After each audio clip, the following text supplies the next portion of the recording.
Partai Hanura yang baru 13 tahun usianya, kemudian baru 2 kali menjadi peserta pemilu, ya, kita berhasil menempatkan diri menjadi juara 3 nasional, itu bersama-sama dengan partai yang pernah berkuasa 32 tahun di era Orde Baru, itu Partai Golkar.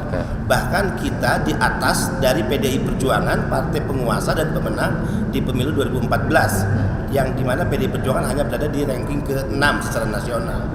Nah, semua dalam kondisi stabil, semua dalam kondisi normal, tapi kita dikejutkan, ya, adanya surat dari Menkumham yang kemudian itu menjadi dasar KPU agar kepemimpinan Hanura itu seolah-olah dikembalikan secara paksa kepada kepemimpinan Oso dan Suding. Padahal kepemimpinan Hanura yang sah yang diakui oleh KPU sebelumnya, yang dinyatakan lolos verifikasi faktual bahkan, ya, dan dinyatakan menjadi peserta pemilu, yaitu Hanura di bawah kepemimpinan Pak Oso dan Pak Ari Lontung Siregar. Apa yang terjadi? Surat Kemenkumham adalah sebuah pelanggaran terhadap aturan main di mana Partai Hanura sudah dinyatakan lolos, kemudian juga surat KPU yang menindaklanjuti surat Kemenkumham ini adalah sebuah surat yang lebih bisa saya katakan hasil dari sebuah konspirasi politik, ya, persekongkolan politik antara KPU yang dilakukan bersama dengan Menko Polhukam, Saudara Wiranto. Jadi saya berani mengatakan yang dilakukan oleh Wiranto selaku Menko Polhukam dan KPU ini adalah persekongkolan, ya. Ini adalah kejahatan politik yang dengan sengaja berupaya untuk menghancurkan Hanura.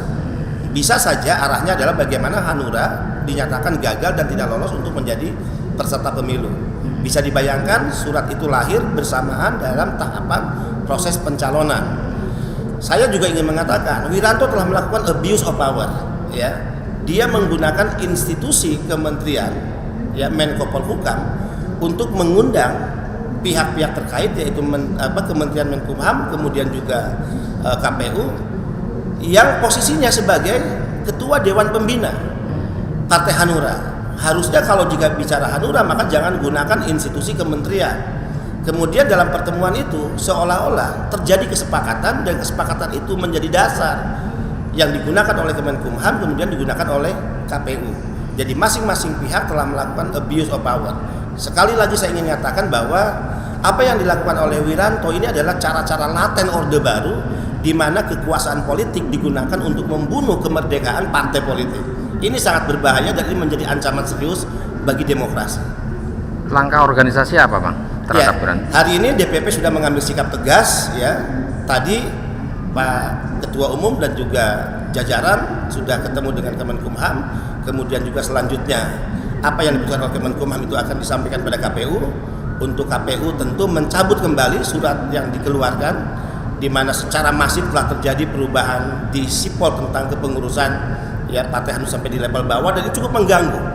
Ini cukup menjadi gangguan yang sangat nyata bagi kerja-kerja politik kita di tahap, ya, di mana partai dituntut untuk mengusung calon legislatif yang akan bertarung di pemilu 2019. Nah, kita sudah serukan ke bawah untuk tetap tenang, tetap bekerja, dan loyalitas dan kepatuhan politik kita tidak ada ke Hanura yang lain kecuali Hanura di bawah kepemimpinan Bapak Usman Sabta dan Ari Lontung Siregar. Oke, sip. Thank you. Yep. Oja. Ya.